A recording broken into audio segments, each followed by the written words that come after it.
Hello, everyone. Today I have a special guest, Finley. Introduce yourself. Hello, I'm Finley. I would say I'm kind of an experimental game dev or just generally a curious one. I do a lot of technical art and environment arts. And yeah, I'm happy to be here. Absolutely. All right, so let's dive into it. Like, what type of technical art? Because technical art is like a huge topic, She's right? big. Yeah. Yeah. So, yeah, what do you do in technical art? So I feel like I kind of started with like just getting into like any type of node graph. Like I feel like designer was kind of like the bug that got me interested in like anything down that path. Yeah. And like right now I kind of flow between doing like different kind of shaders and different material stuff, Mm. and then also like some like procedural generation. Like I've really enjoyed using like Houdini with Unreal Engine. Like I think that pipeline is really really cool. Mm-hmm. And so doing Houdini more for like modeling purposes is, and I mean I generally kind of float around everywhere a little bit. Like I've done a little bit of like technical Everything. Yeah. animation. um I would say I've done VFX, but that's probably like the farthest little bubble of tech art from me. But I can see it in the videos that you shared with me that you made some environment effects, right, for the atmospheric effect of it. Yeah. Yeah. There's a lot of like, this whole project is just so many little experiments. Like it was really like, how much can I use Houdini? How much can I use like interesting materials? Like there's like, or like having stuff be kind of interactive, like having like little soft clumps that like deform when you walk on them, or like having little foliage pieces move when you walk by them, or Mm. having water that ripples and stuff. Mm. Um, or just like interesting ways to do foliage. Like there's just me really just throwing like as many like different little techniques I could at this project just to Yeah. like find something interesting. But wow, like this, the atmosphere that I'm getting from this piece is very much Souls-like, you know, Mm-hmm. like from software. You know, it looks like a scene from Sekiro or something. Mm. Especially this thing that is moving. That you probably shouldn't hit it. But like if you do it, something really bad's gonna happen. Yeah, in the game, this is like your queen, a bug. She's kind of like your quest giver as you're Yeah. like going through this world. Yes. Uh, yeah, but I definitely care about mood a lot. Like I, before doing any like game stuff or any 3D stuff, Mm. I did like oil paintings and like more like digital illustrations. Cool. Which like, so I've definitely more of like an artist at heart that's just been like slowly like collecting little technical skills as I go. But no, I'm really happy to find like a place that is a cool mixture of like kind of math and tech and proceduralism with a more kind of artistic vision, I would say. Such a niche thing, right? Like no one wakes up one day and be like, and is like, I want to do exactly that. So Yeah. what brought you here? Walk us through your, if you would go like through your childhood, like what were your Yeah. interests? I mean, I think like if I look back to my childhood, it actually makes a lot of sense how I got here. Mm. So like I was homeschooled for a while, which like I wouldn't say was too different from like most school, except I kind of got to pick like and kind of focus on what I really enjoyed. And for me, that was like math. Like I did more math than any other subject, Cool. just because I don't even know why I still really like it. I just think it's like a fun little puzzle Mm. to solve, and it's just like I thought it was cool and it was engaging. And there was like random concepts. Like I feel like I remember the first time I like was told that like a negative number times a negative number was positive, and I like lost my mind a little bit. And like there's just been little moments along the way where it just like math surprises me. Yeah, I Um, get it. yeah. And then I mean I drew a lot when I was a kid too and played a lot of games. So Wow. like math, liking art, and liking games will kind of I feel kind of naturally lead you here, but I didn't know that this is what I wanted to until way later. But what's interesting to me hearing this is that you didn't pick up this like typical math is boring from like a school as you would normally do. So that was kind of helpful, right, going forward, because you Yeah. didn't get I call it pollution, almost like a pollution of thought that we get from the surroundings of us, like the environment. And I think, um, normal school, you would get that immediately, like as a child. Especially as a child, you're easily influenced by your surroundings. What are your thoughts on Yeah. that? I mean, I have a lot of thoughts on that actually, just because like I hold like education so close to my heart. Like I feel like I pride myself on learning and growing the most. And it's Mm, like it's very sad to see that a lot of people go into an education system and yeah, almost are like trained to discard any information because it's useless to them. Like they're forced yeah, to remember things that they don't care about, or yeah, like they don't really see where it applies to anything. And it's like I really don't blame people for like doing kind of the bare minimum to get through school. yeah, But that was so strange coming from homeschool, where it was like, no, I'm doing this because I'm interested and it's gonna yeah, help me do things that I want to do. It's like, why would you throw away your yeah. time? I think Um, that's like a huge perspective shift. I feel so. I guess with homeschooling, the reason it gets such a bad reputation is because of people in charge who really are not qualified to be homeschooling their children. But it yeah. could be a nice, cool thing because, in my opinion, we're all just stuck in this school system that we get told what to do, and then the second we're asked to do anything on our own, we just feel this anxious feeling. And with Mm, homeschooling, you might not pick up those bad habits as much because you are kind of on your own in a sense. But of course, you're not yeah. completely on your own. But in a sense, you are kind of on your Hmm. own. Does that make sense? I'm definitely. And I mean, I think like I've met a lot of other homeschool kids. Like even my partner was homeschooled, but like in a very different way of like it was more because of religious upbringings and more of like a sheltering Yeah. than like my parents. It was more about like flexibility. Like they wanted to travel, and they also I don't know if they disliked the school system necessarily.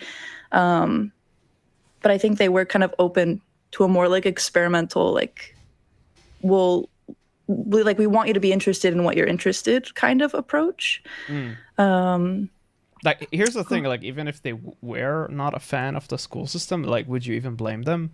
I wouldn't blame them. Like, I'm not a huge fan of schooling, and I do, or like the way the system is right now. It's just like the thing did not, like, we still have group of people in a room with a huge wall that you can write on. And the kids go out and they see smartphones and they see social media and they see more complex things. And I think that system has just not been evolving for a while yeah, now.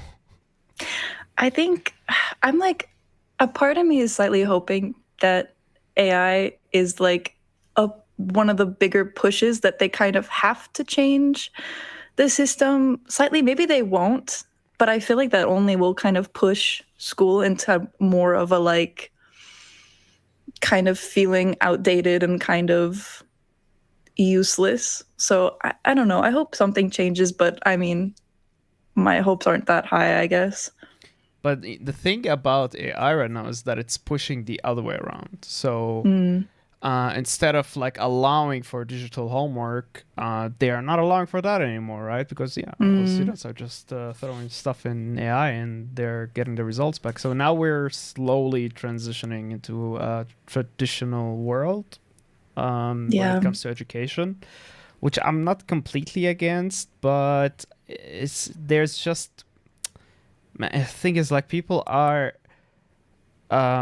I think it goes against the reality because the reality right now is either you adapt or you die. Hmm. That's it. So if you force students to use traditional tools, yet the work environment is asking them to not use that. Hmm. So I'm really fearful of the future because I don't know like what's gonna happen. I think it might push people to kind of self learn. I feel like that's kind of just a trend is like YouTube is available where it's like Mm-hmm. people at a much younger age do kind of have access to whatever kind of courses they want to Yep. learn. And so, I mean, I love YouTube. I think YouTube is like one of the greatest resources. If I could only have like one like internet site because I feel like it's taught me more than most. Like even throughout college, like it was nice having kind of like a motivator to keep going, but a lot of the knowledge was still coming from exterior sources. Right. So self-learning, right? It's a skill. Yeah. That's the thing. No one is born with like amazing self-learning skills. But I think like because you were homeschooled, maybe you picked up that quicker than other people might. Maybe. I definitely feel like that's one of the strengths that I have. Is just like that's not really intimidating to me to come into something that's like completely new. Like the job that I just started at is like I can talk a little bit about like it's like Vista art. And I've never really done Vistas before. Like I've done things kind of around it, but it kind of has its own set of technical challenges that has been really rewarding to kind of dive headfirst into. Can we explain for a second here, like for viewers who don't know anything about Vista other than Windows Vista? Yeah, sure. So like a Vista kind of pertains to any environment in kind of the far distance. It could be playable. The stuff I'm doing is non-playable space. And the reason that it's like, it's kind of funny because in school, like I went to school for like game art specifically. So making like little environments is like, it was very strictly like, don't do Vistas. They're too hard. They're like more complicated than you think they are. And then now I'm like, okay, well, the first thing I'm going to do is go make Vistas. Perfect. Yeah, but generally it can cause challenges because you're seeing so much, you're loading a lot of things at the same time. You're also have to keep in mind that normally they're almost completely different assets than you would use for like foreground stuff because they're so small. There's almost just an entirely different approach to how you build assets and blend things, but I don't know, it's all been super interesting to get into in the past like Can month. we give an example of what a Vista in a game is, for example? Yeah, so like I'm trying to think, I'm not made out a specific game, but if you see like a cool mountain range in the background that you never see, or like I would even get to. Yeah, like if you see islands in the far distance, like maybe over a sea. Most open world games, you're kind of surrounded by Vista all the time.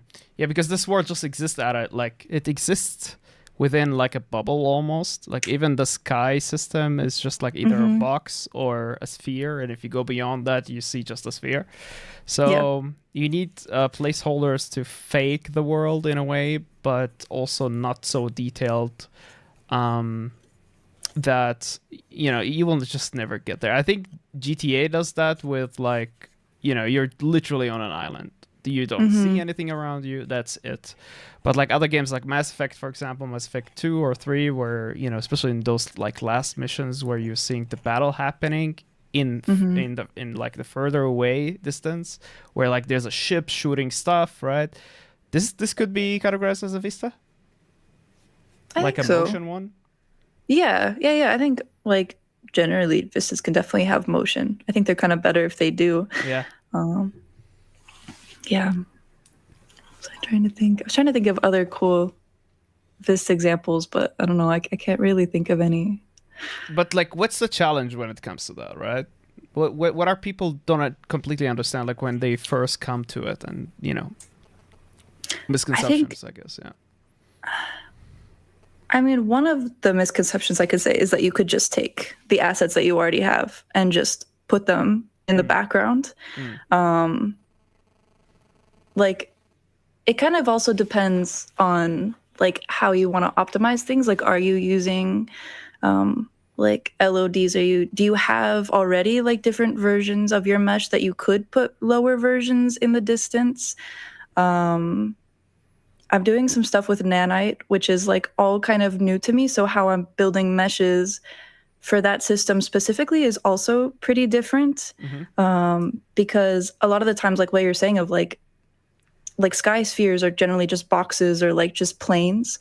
But I've been kind of having to avoid using like a bunch of like transparent cards, or like trying to figure out the best way to do fakery is kind of interesting.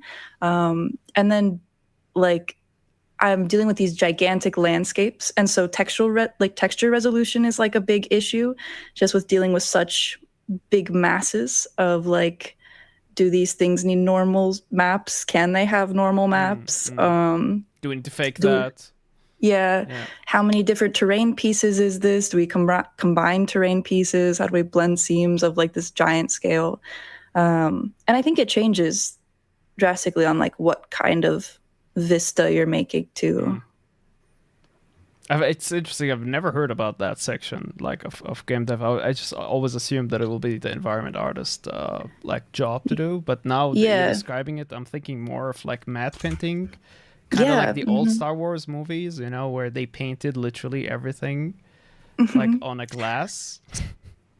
Yeah, and there's a mix of that. So like, or for the one I'm working on right now, I think like half of it is going to end up being a matte painting. So it's like an interesting combination of like bringing in concept artists to do like some of the skybox or like some of the distant, like more atmospheric stuff, because we really don't have budget for like clouds or like fog cards, or like it's actually interesting too because like the scene has like a lot of emissive and glows to it, but it's at such a big scale that you can't even use lights because the lights don't render in from such a distance. So that's another thing too, is like how do things True. like how will anti-aliasing affect things that are like hundreds of thousands or even like millions of Unreal units away? Wow. It definitely like the engine reacts differently. This is so interesting because like there's like when people who don't develop games take all those things for granted, but like the LOD, like the level of details, literally is controlled by the camera. Yeah. And you know, things that are closer to you will have a, you know, more level of detail, and things that are far away from you will have like the least level of detail.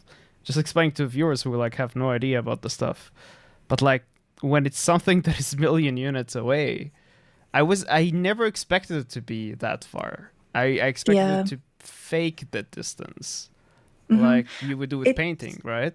Yeah, I mean, it would depend on your needs too, because like let's just say you have an open world. Like I think Elden Ring is one of those games that I would love to have behind the scenes more than anything, because of just how big their landscapes are and how far you can see in the distance.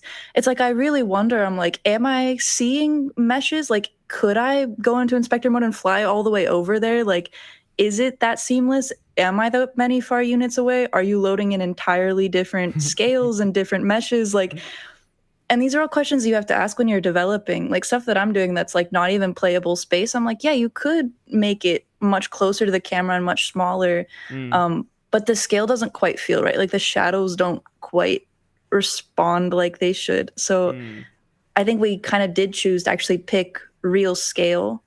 That's like a whole other thing, is actually like once you get to such a big scale, it's actually really hard to comprehend. Like with terrains was kind of one of my weaker spots, because I would look at a terrain piece and I'm like, I have no conceptual idea of how big this is. Like how big is a mile? Like how big is a character to this? And then it's weird with terrains because they're kind of very fractal in nature, where if when you zoom in, it's kind of the same shapes of when you zoom really far out. So I'm like, well, if it kind of is ambiguous of what size this is, then what is the actual like determining factor of what my brain is like? How is it figuring out what scale this is? I don't know if that totally makes sense, but that's like been a whole other, because it's a virtual world. challenge. Like what makes something in distance in the real world? And you learn this with illustration and painting, which is like literally the particles of air start. You start seeing the particles of air through the distance when you're looking in a mountain. That's why you see it kind of bluish. Right. Also, I don't know what that is called. Distance. Something? Atmospheric perspective. Atmospheric perspective. Thank you. And you would do the same trick, I guess, with game engines as well, right? Even if you can't simulate. Now a thought just came through to my mind, and that's my ADHD. And that is like, if let's say you have an environment like Elden Ring, open world, you're looking at things at a distance, but then the sun is moving, right? So you're getting different types of shadows, or different values of shadows. Is that interchanging with the vista, like in the background there? Is that also changing? Or is the light there baked into the textures? And that's such an interesting question. I mean, it's kind of funny with Elden Ring specifically because I've actually like sat in game and done like little almost like plein air paintings, Yeah. where like some of the like compositions are so beautiful. It's like, oh, I would love to paint this and study this a little bit more. And I was actually really shocked for sitting there for maybe like 20 minutes of how much the atmosphere shifted. Mm. Like the skybox changes completely, the lighting changes completely.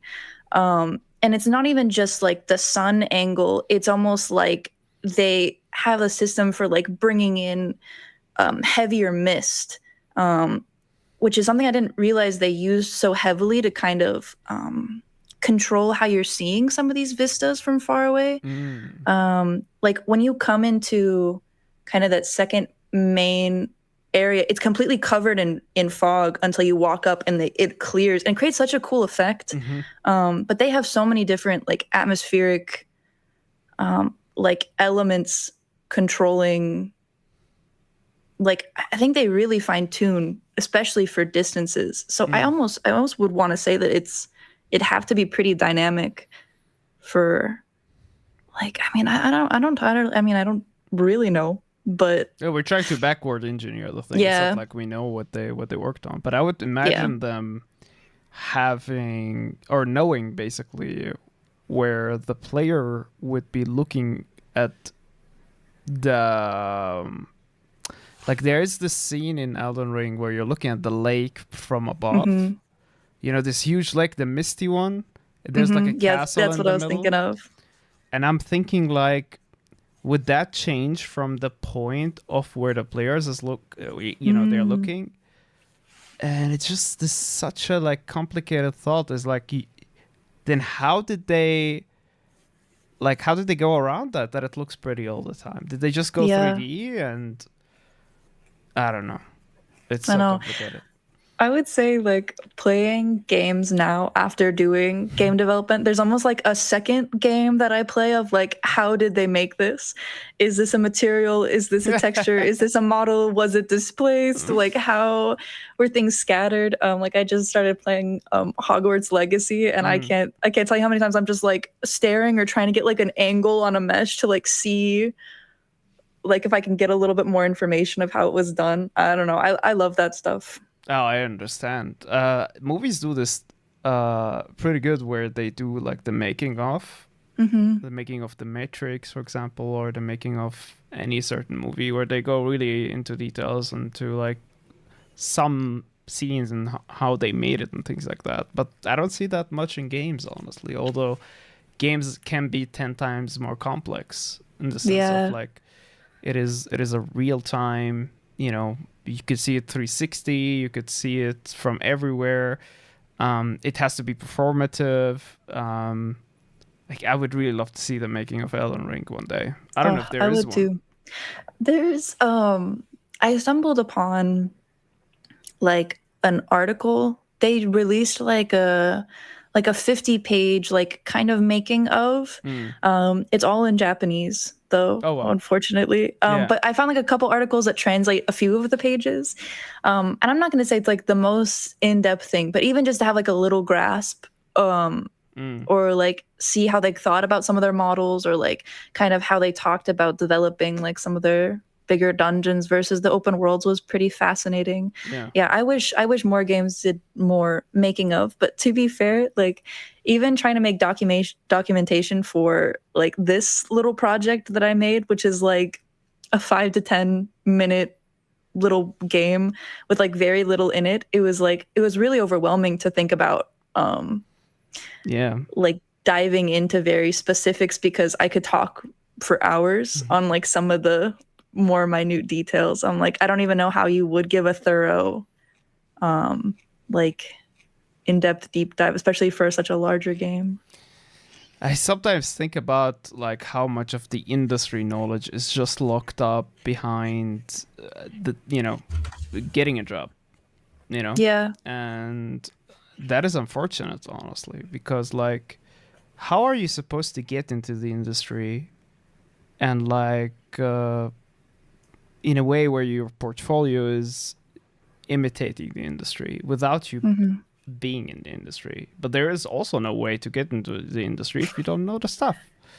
So yeah, I don't know. I feel like a lot of jobs are just locked behind years of experience when it comes to games. Yeah, and I think it's gotten like a little worse the past couple years because like I just graduated like not that long ago, and like I mean there's a lot of factors that go into this, but I would say like even if you have like a pretty good portfolio and even have connections, it's like this is one of the harder times to get a job in the industry. There's also a lot of people who've recently been laid off too. So it's even like they have such a giant pool of really talented, really experienced people already. So breaking into that is like, it's pretty daunting. And if you think about it, these people will first find jobs to, for their friends first before they're going to help anybody else. And like you said, they're pretty experienced. So as a junior, I don't know how much were laid off from Microsoft, like 11,000 or something. Yeah. And these people are all well experienced, and it's not like they get laid off because of how bad they are. No, that's not the case. So right now the job pool is just like there's so much demand, and even if you have connections, like you said, if you're not, you have to wait a little bit, almost like a year. You have to put your whole career on the side and just learn new stuff.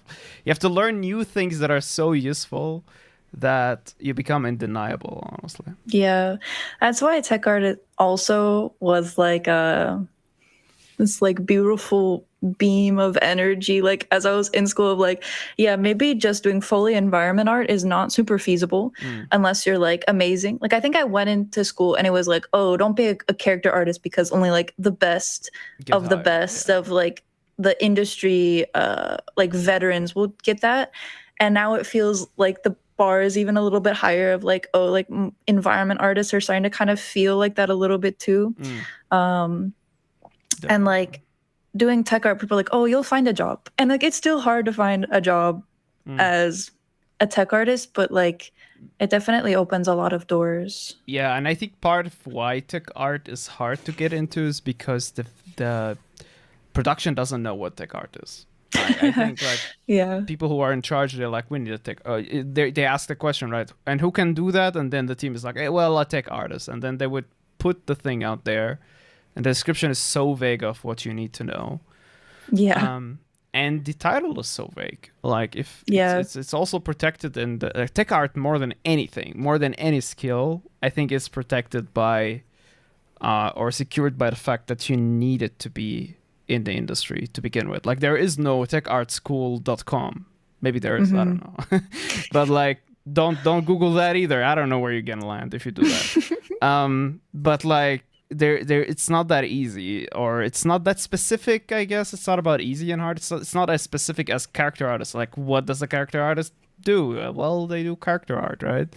Tech artists, like what do they do? Well, from rigging all the way to, I don't know, Python export tools to environment HDAs made in Houdini. It's limitless. To VFX even, right? It's really hard to describe what I do. It's hard to describe what I do to people who are like environment artists. Yeah. Like that's another challenge. And then trying to go outside of the realm of games of people who don't know how games are made at all. It's like it's kind of impossible to say what tech artists do in any form of detail. Like you're generally like, I feel like I kind of think of them as like the curious people who kind of fill all the cracks between everybody. Yeah. Definitely a little bit of everything almost. Yeah. Right? Like when I'm looking at your environment, right? If an environment artist looks at it and you're like, oh, wow, this is cool. So you totally understand our job. And you're like, not totally, not everything. Yeah. There are a lot of procedural stuff in there. And yeah. So yeah, it's complicated. I don't know. It's complicated, but it's really fun. And there's so many like rabbit holes to jump into. I feel like that's like one of the things with the tech art where it's like, I'll start going down a path and I'm like, oh, this is going to consume months of my life. Or like, I find myself just kind of hopping around so frequently. Like there was this moment where I was talking to this guy who was a tech artist, and he was working on like Unity tools and in VR, and was definitely more on the technical side. And he's talking to me, and he's like, why are lights expensive? And I was like, why are lights expensive? I'm like, I don't know. The light bounces. And he's like, no.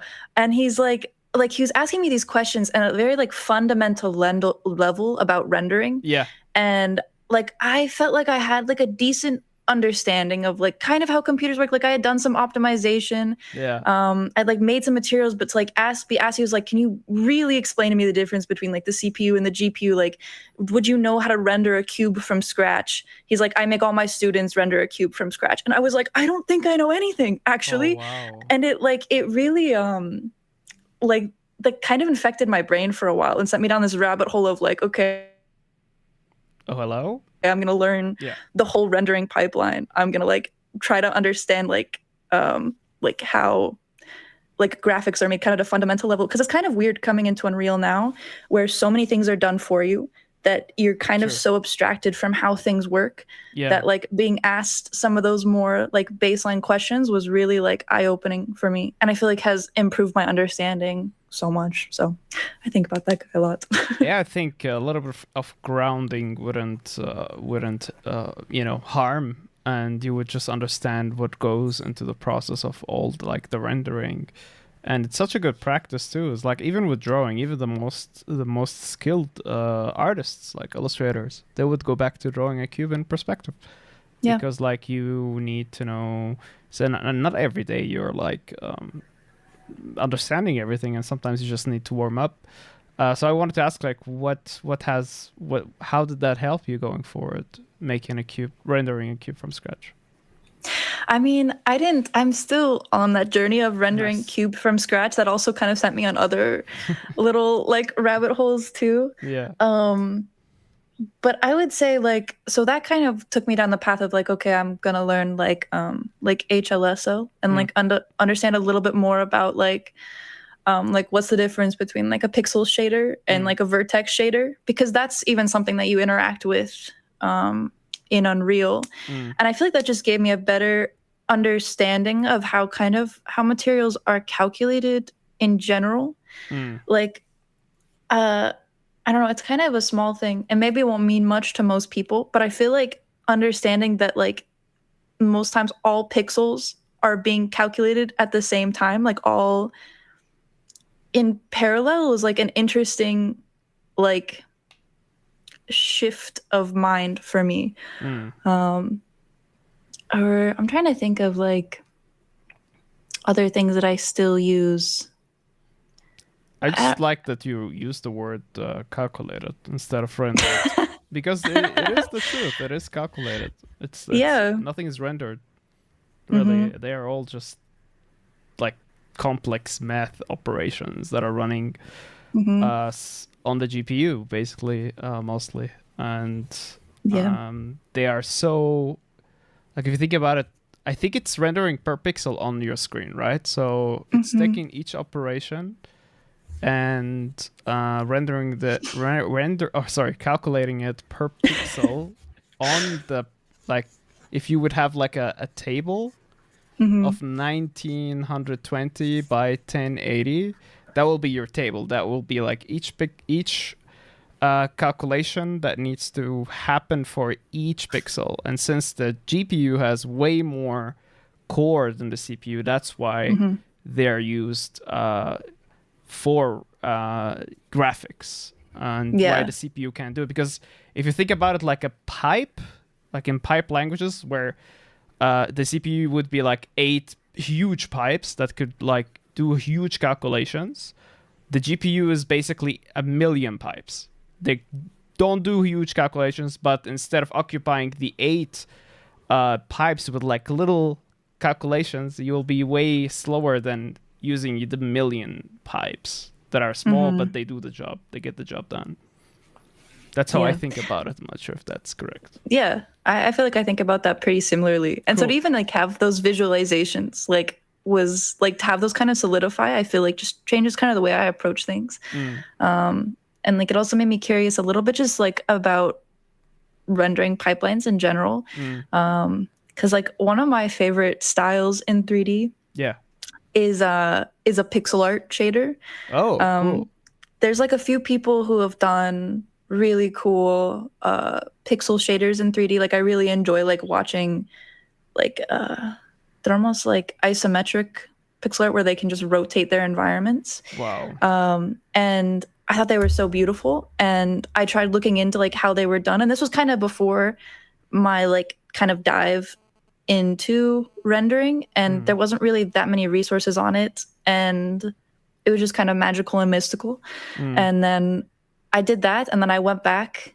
And I mean, it was definitely, it's all kind of in post process, which I don't love because like ideally I would love to like write like a rendering pipeline from scratch so it doesn't have to do all the calculations, and then after it does all the calculations then I like do post processing on it to then reduce it. Like that feels like a little I don't know if I'd say redundant, but like there's some optimizing in there for sure. But I was able to get like a cool pixel shader in Unreal, and like that made me really happy. That's super cool. You would like the game that I worked on actually with a team, because it was also done that way where everything must have been, or must look pixelated and with pixel art. So like many of the effects I worked on were like the whole brief was they must look. So they must be made with 3D meshes, but the end result must be pixelated, like pixel art. And that was like a huge challenge to go through. So that's so fun. Yes. And it was like you said, it was all made in post-processing. So, but we used an actual tool, I think, that was available on Unity Store or something. I'm not sure what we did. And I don't know if I can go into details. I don't know. Is the best answer here. But I can't wait to show the people what we've been working on. Oh, cool. It hasn't released yet then? Oh, no trailer yet. So we're still waiting. Okay, cool. That's why I'm doing a lot of podcasting right now. I'm like in a limbo. I'm like, I can't show my work. So I might just as well, do some podcasting. Who cares? That's fun. That's fun. Yeah. So I wanted to ask you, like, where do you use Houdini in like Vistart? Does this come helpful by any chance? I think Houdini was kind of how would I describe it? Because like I said, like I started with Substance Designer, which is like a node-based texturing creating software. And there was a lot of things where like having a procedural workflow was so much more rewarding and kind of intuitive than like making something in Photoshop, just because like I really liked like the iteration process of like making quick changes and having it affect a ton of different masks and kind of different attributes, you could kind of say, with like base color and different stuff. And then once I touched Houdini, I was like, oh, like this is very similar to like how I think about Designer, but for meshes in general. And there was a lot of things about Houdini that kind of pushed me a little closer to like thinking about like Vex and thinking about attributes. And like I think how would I describe it? Like it just felt very freeing. Like I kind of, when I started learning how to 3D model, I really hated that things had to be done in a very kind of specific order. Like if you beveled something too early, like you basically can't work on your mesh anymore. So it's you're comparing destructive workflows with undestructive workflows. Yeah, pretty much.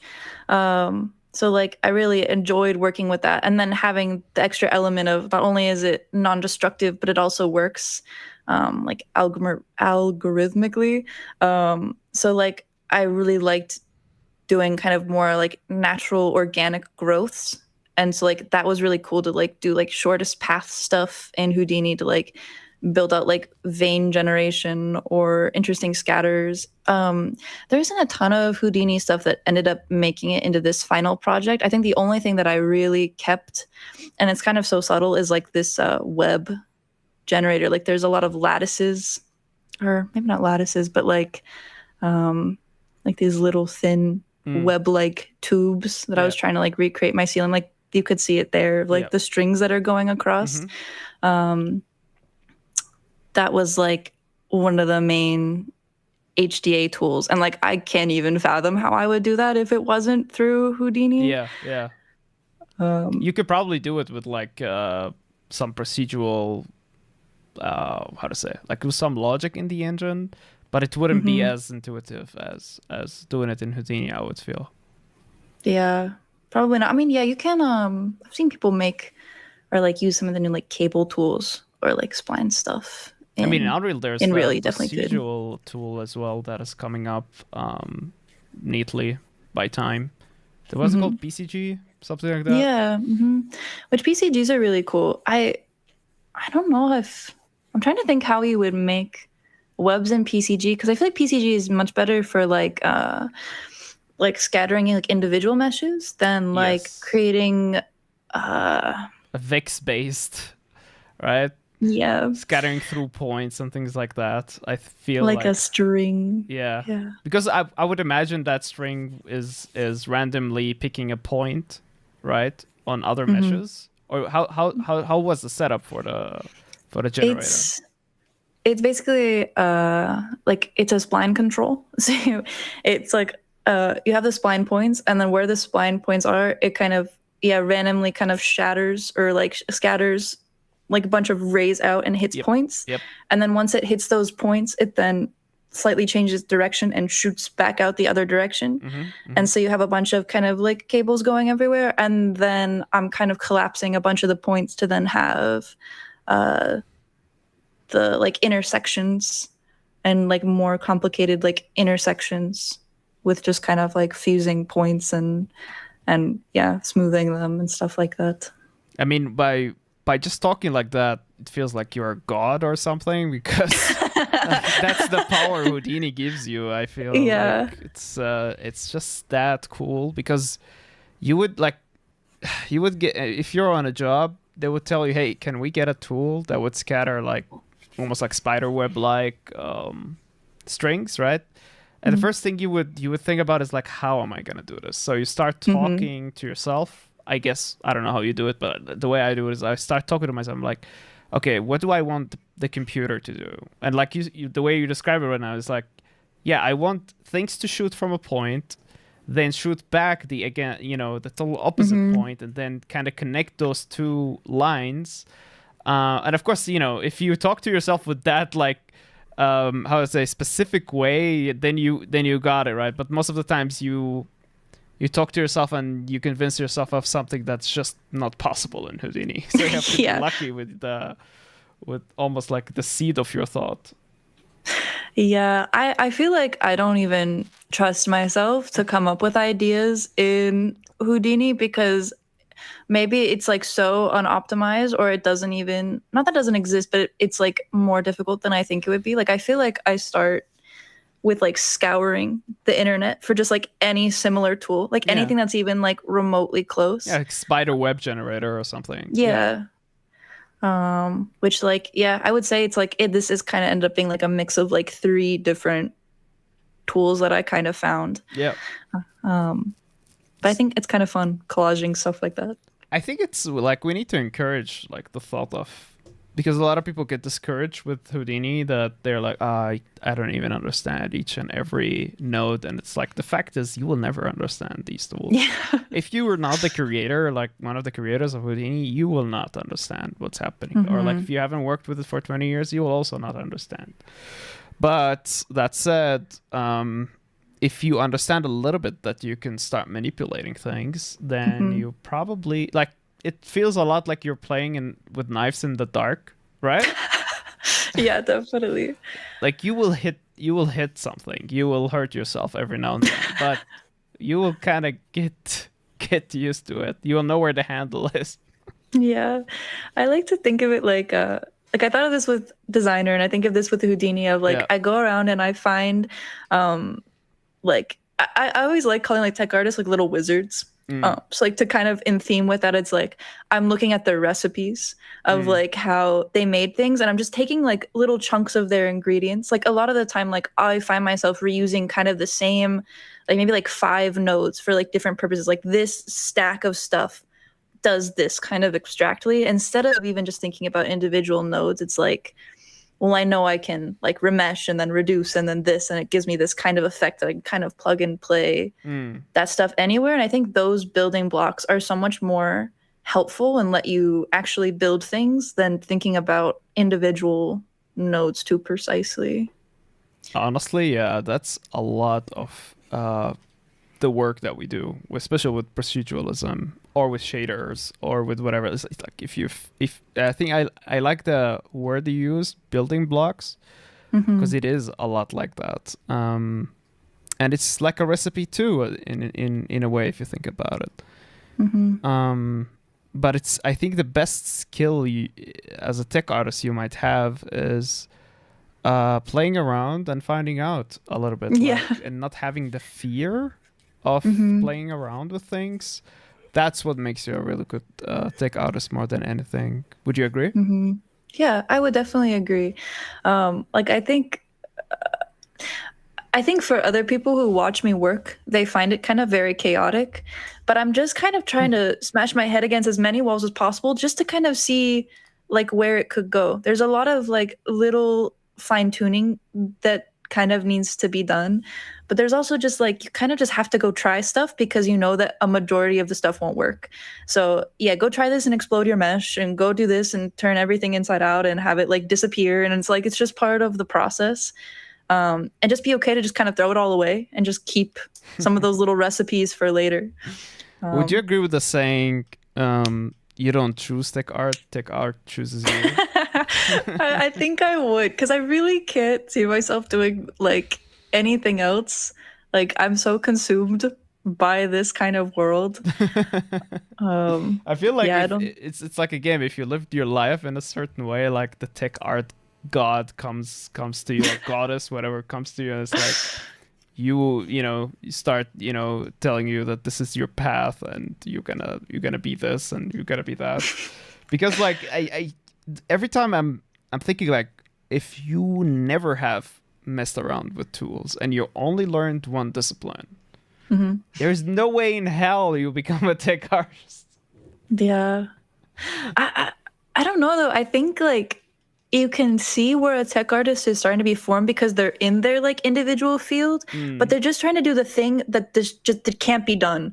Like they're like, oh, I like this program, but I wish it did this, or like I like this workflow, but like I'm gonna try to do this weird thing to make it just like a little bit faster. It's like I don't know if you like this field. I just think you like messing around. I think you like pulling the little behind the scenes strings. Honestly, like a feature that I've seen in a lot of tech artists or generalists is they don't like to be put in a box. Like you said, like I think in like minute 20 of this episode where you said the teacher or the instructor told you not to do Vista art because it's too big and too complex, and you were just like automatically like, I'm gonna do it. Yeah. I really want to know. There's many things like that. Yeah. And like since I started in the games industry, I hated to be put like in a title, like in a specific title. So I didn't want to be a 2D artist. I also didn't want to be just a 3D artist either. I didn't want to be just in PR and marketing. Like I've done all those roles. I've done a little bit of design, but I just never really related to those like disciplines for some reason. I was like, I want to do more. And the best thing that I've landed on that I feel like fit me the best so far is generalist artists, VFX, real-time VFX artists, and tech artists. And it's just this because it's multidisciplinary. It's because it's this skill that whatever you invest in, like you said, if you have if you go on a rabbit hole, or you start investigating any other things, the skill that you learn investigating will all like fall into tech art, will all fall into VFX, because it's just so big. It's kind of funny. It is kind of like a title that kind of means nothing, which is really nice for someone who doesn't want to commit to a specific role. Like I'm definitely in that box too of like, I didn't want to just end up in the games industry being like the texture artist for like the bush person. Like I don't want to do that. And I also like, I I enjoy so much of game development. Like I really want to be a solo developer eventually. Like I'm trying to be a solo developer. Yep. And games are just so wide and vast. It's like it's kind of awesome that there's so many skills to learn. At the same time, it's like, oh my gosh, there's so much that I need to learn how to do. That's But like a very difficult balance to have, honestly, between the stress of thinking like there's a lot to learn and I am not even good enough, and between the fact that you know that you can do a lot and it's a good thing. So how do you balance that, I guess? I don't know, because I feel like it's just like a fluctuation thing where yeah, I come up to a challenge and it's like, oh, that's really daunting. Like I would say like my biggest hurdle recently that has like nothing to do with tech art or art in general is like trying to be like a game designer, like someone who's thinking about systems, someone that's thinking about like player experience. It's like it's almost so removed from everything else that I do, but I still enjoy it. Yep. It's just like a totally different thought process. And that was like, I've made games and I was like pretty frustrated that like the gameplay is bad, but at the same time, I've done nothing to try and learn how to be a better game designer. And as soon as I've kind of set down that path, or like I found like a book or I listened to people like podcasts of like board game designers, it becomes it feels like an adventure. Like it kind of shifts all that fear and like negative of like, oh no, I'm bad at this, I can't do this, into, oh my gosh, look at this fun new thing that like I get to experience for the first time. That's like quite pretty magical to me still. Yeah, and like I could see already in your environment that you've taken some principles of game design. So for example, those red spots in this environment, they kind of lead you to where the player kind of need to go, right? Like the contrast of the colors here, especially the red in the middle, is leading me. It's telling me like I need to go there. Like this one, especially this one that we're seeing right now. And you know how it starts like it forms a path almost.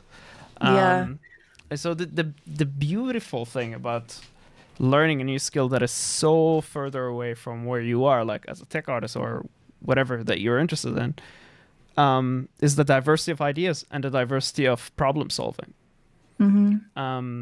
Because we need that. We need that to make new games. We need that to make new ideas. Diversity is like not only diversity in the sense of the team being diverse, but also diversity in skills. Yeah, is important. I mean, I think it's super valuable, like to have knowledge in a bunch of different fields. Like I think it just gives you such a better, well-rounded perspective. And I think, yeah, diversity of ideas is a good way to put it. Because I don't know. I think it's hard if everyone's just in their own little designated box, trying to push towards this one goal when everything is so interconnected. Like I feel like games should all be like striving for this little like core, and I think you can do it with like a group of team that are all doing individual stuff. But I feel like there is something kind of special about a solo developer, or like a developer that's just like such a small team, where it's like they understand every little working part of their system and their game so well to create like such like a little pure gem. I don't know. I think there's something really special about those kinds of projects. Yeah, absolutely. And so talking about projects like that, so let's talk about personal projects of yours. What was your first and what was your last? My first, oh man.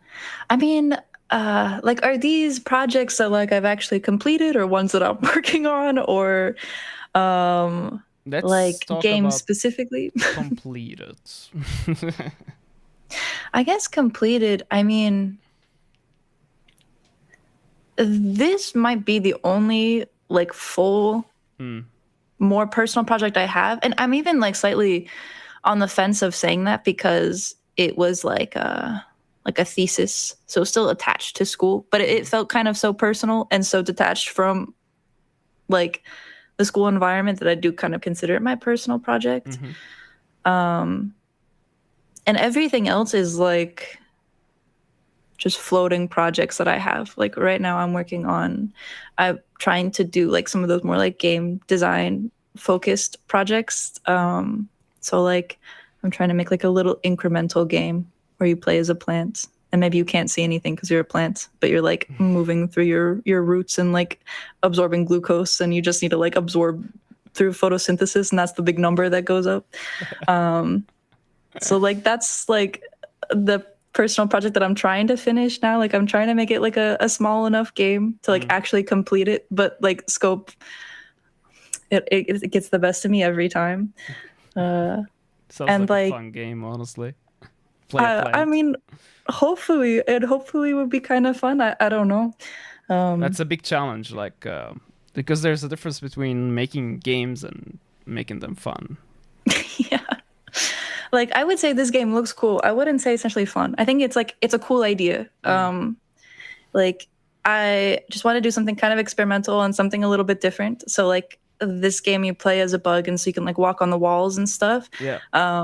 But I hadn't really had a lot of experience with like player controllers, and so the camera is pretty janky, and there's very little game design beyond that. And like I have like a master vision of like what this game could turn into, of like a ton of bug colonies and something that is a little bit more Dark Souls-esque with like cooler movement. But it's like I think that would take me years. Yeah. And I'm like a little scared of game development projects that I know are like a black hole. I just feel like there's so many, like I watch a lot of like devlogs, and I see people going into the trail of their 10-year game project hole that they will maybe never return from. Yeah. Then there's burnout and all the stuff that comes with, because you can't make it. It's hard to make it monetized. Like you're probably gonna have to work a side job or something. Yeah, to work definitely. on your own game. Yeah, solo devs have it really hard. That's for sure. However, the games that honestly that are making it through these days are either solo dev or a small team. And I feel like there's a reason behind that. There's just this idea of not subscribing to a certain like strict ideas of what a risk is, like big companies do subscribe to those ideas. And the problem with that is, like, if you look at Ubisoft, for example, they've been making the same games over and over again. I don't feel like there's been a lot of creativity. I haven't seen their newest titles yet, but it's very formulaic. Yeah, it's not. We don't want to take risks. Like, let's make the crew be like Forza Horizon. Well, there's almost no difference. Like when you watch the trailer of the crew Motorfest, it's basically Forza Horizon. Like that is it. Yeah, I was just seeing those two being compared recently, and I was like, those do kind of look like the same game. The same game.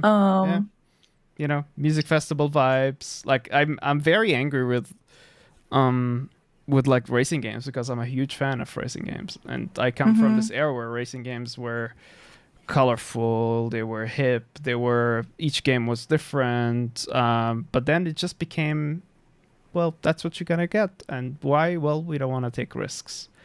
And like, okay, then leave it to solo devs and smaller teams that don't subscribe to your ideas of what a risk is, I guess. Yeah.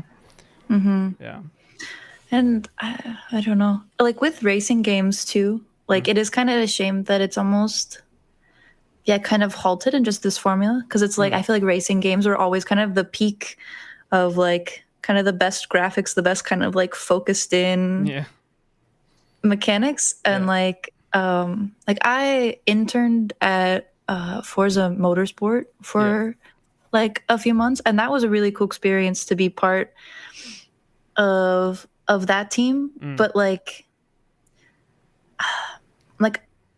really cool problems, like from the tech artist perspective. But I had other friends who had graduated and worked there, or like there's a lot of like Ringling alumni who work at, or used to the team exploded. Like they were like one of the Microsoft like companies that, like, I don't even know what's left of Forza Motorsport team anymore. The playground, like it's you mean? No, Playground is like a separate A thing. separate. Like Okay. there's Horizons, which is Playground, which is kind of different, and then there's the Just Motorsport, which is just like the yeah. tracks. Yeah. Yeah. Yeah. Um, but like tracks that were just so set in reality, I was like, I feel like I would get kind of bored. Oh, it is Uh, boring. It is yeah. boring. Like it was fun with Forza Motorsport 3. Like okay, I get the idea. Fine, Hmm. cool. And then they made Forza 4. It's like, what's the freaking difference between this game and the other game? Like FIFA 2011, FIFA 2012, FIFA Hmm. 2013. It's like they wanted it to be like that, and it's like I don't know. Maybe you can do that with soccer, but I don't feel like you can do that with like car games. You're just making it worse for everybody else, and you're just Yeah. milking that cow. But I feel like when they did Forza Horizon, that was like, all right, finally, all right, fresh air. And but then they kept doing Forza Horizon every second year, and it was like, okay, I don't. And the funny part is they took the games out that came earlier, like they killed them. They're dead. Mm. They don't exist Yeah. anymore. That's why Hmm. like you see movements like don't kill games or Yeah. stop killing games, picking up steam and everything because like I played Forza Horizon 1. I have memory from Forza Horizon 1. And not necessarily the graphics that I care about. It's more like the music that they had on. It Yeah. just was different. It was that first, like, raw Forza Horizon. And I want to experience that again. Can't buy it. Can't buy it. Right. I'm asked to destroy all the copies. No, it's really sad. Ridiculous. Like I think, yeah, I'm glad that the Stop Killing Games initiative has like become so big recently. Yep. Because I do think like having nostalgic attachment to games is so powerful. And like I like when I was a kid, like maybe like 10 years old, like I played a ton of like online like MMO games, Mm-hmm. and I think almost all of them are Dead. yeah, they're dead. And there's one particular that I remember being so heartbroken that Mm. it closed, and I Mm. still am like in a Discord of like the revival project of that game. Yeah. Like I would do so much to even just walk around that world Yeah. again, or just hear the music.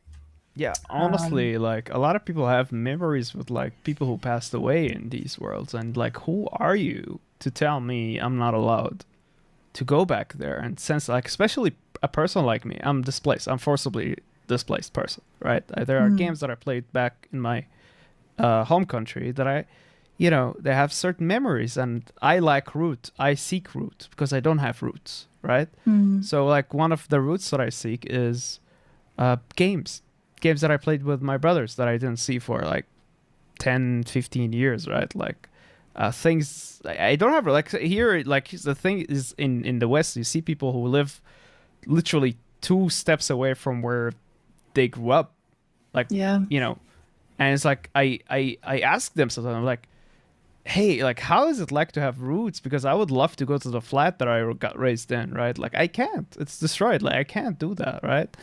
Um, mm, and yeah, it's just like to take that away. And most of the games, like you mentioned, are either MMOs or online only. Um, yeah, you just don't get to experience again. And that said, like all the games that I have memories in are dead. yeah. No, it's like it's almost like a little. It is a part of you, like you like if you spend so many hours or kind of projecting your life into these games, like they really can have so much sentimental value, or like you said, of like having memories of other people. So yeah, I mean, I'm glad this is being talked about more. I feel Yeah, like I had another point to say, but it's. I mean, feel free to remember it later. But I feel like hmm. it's just greed to the point of like, oh, we're gonna take this nostalgia away because we're gonna wrap it up again and give it to you with 4K. And it's like, Hmm. no, just let me have it. Or Yeah, just let me at it. yeah, like there are games who are, between quotes, were not profitable, but they're Hmm. amazing games. Like one of the games is Blur. I don't know if you know Mm. Blur. You ever heard about I it? don't think so. It's basically Mario Kart, but with real cars, basically. Okay, cool. It was like in 2010, and they got released exactly with Split Second, which was also made by, I think it was made by Disney Studios or something, and they got released at the same time. And yeah, the game did not get sold because the Split Second was also like a car game with like explosions and stuff like that. But Blur as a game is 20 times better than Split Second. It's just it didn't get sold, like it didn't make profit. Then Activision closed the studio. Right. Although they made like great games, like what is it called, Gotham Street Racer or whatever, something like that. I didn't know they made a Gotham racing game. Oh, you didn't? Okay. I'm not sure if it's called Gotham. I'm gonna look it up. Racing. Yeah, it's cool, right? Gotham Racing. Project Gotham Racing series. Yeah. From Bizarre Game, right? Bizarre Game. Yeah, they don't exist anymore. They're based in the UK, or they used to. Yeah, and just yeah.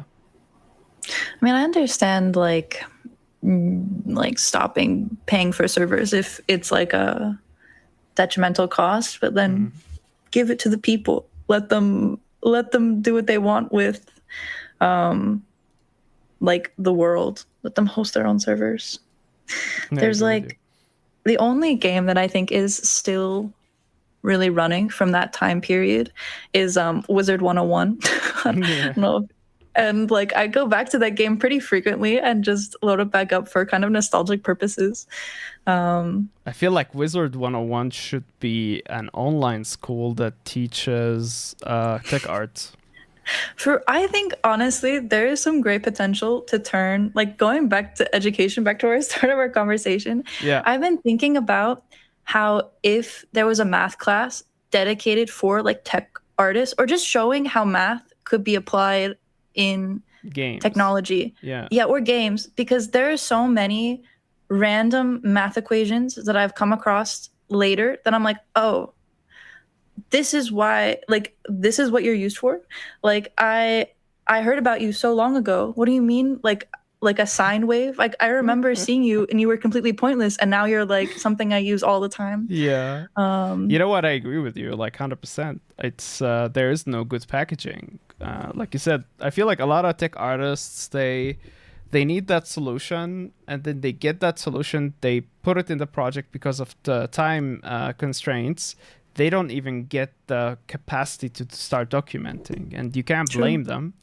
But then if there was a platform, let's say, that actually, like you said, shows those equations just in games and game development, or shader creation, or visual effects. Like you said, the sine wave, I remember like that was like such a huge aha moment for me.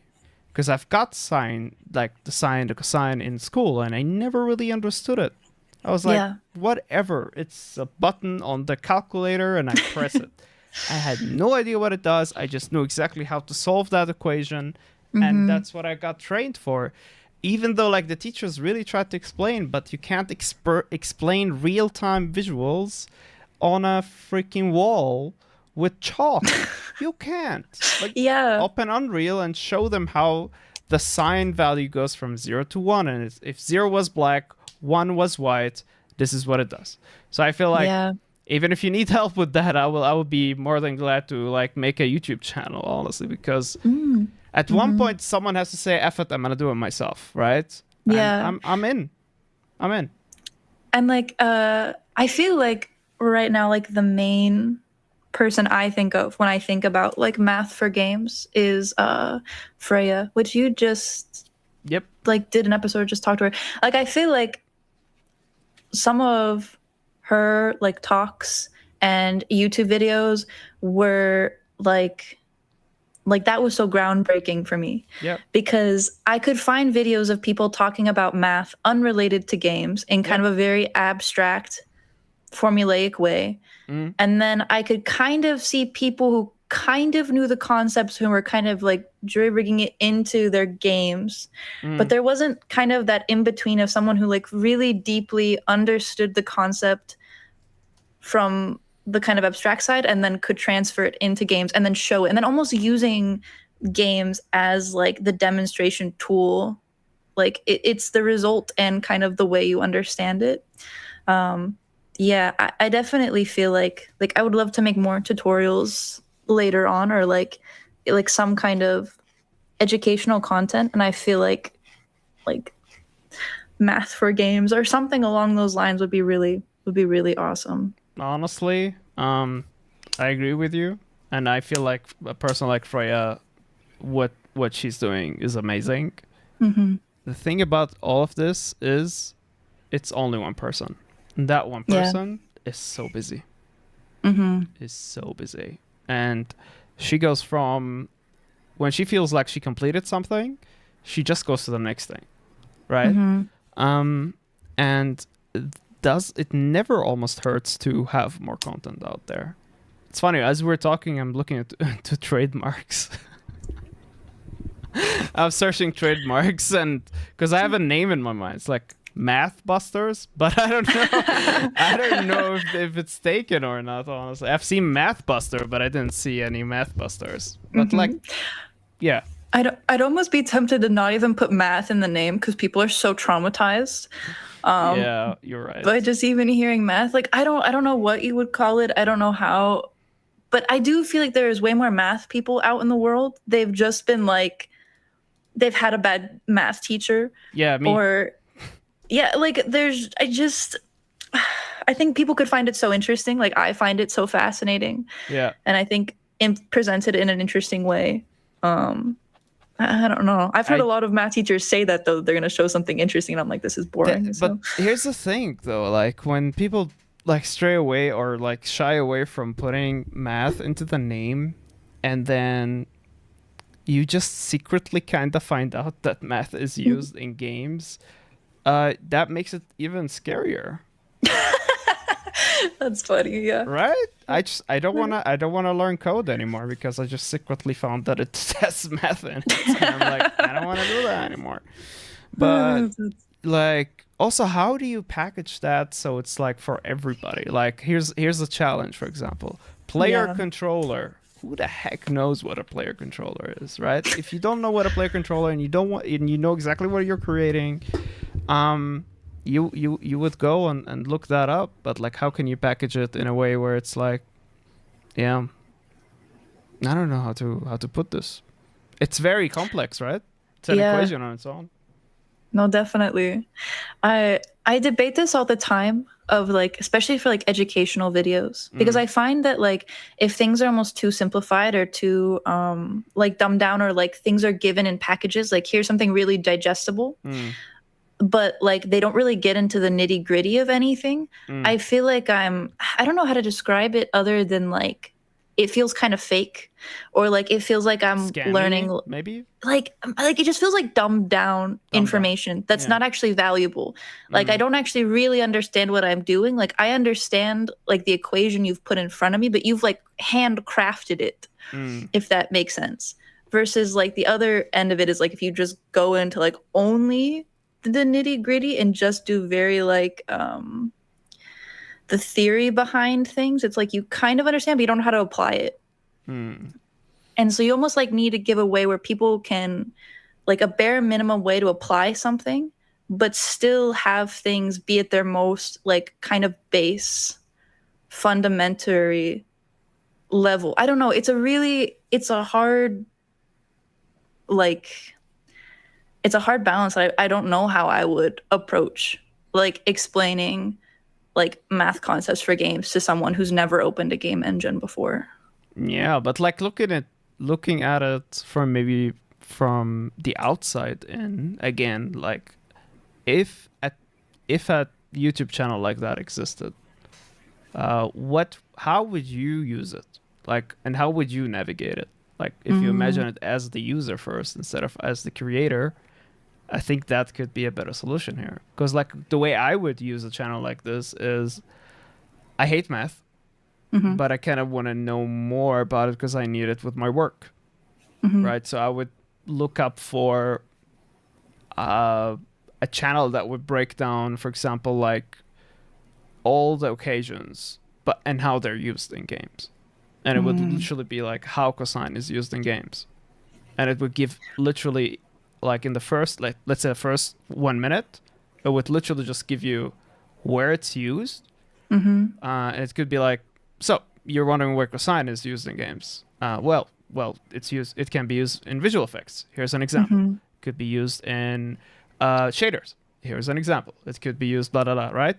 It could be used as this and as that. And then you start having like timestamps of, we're going to break that down today. And here's how you do it. And then you just go into the shader and you show it.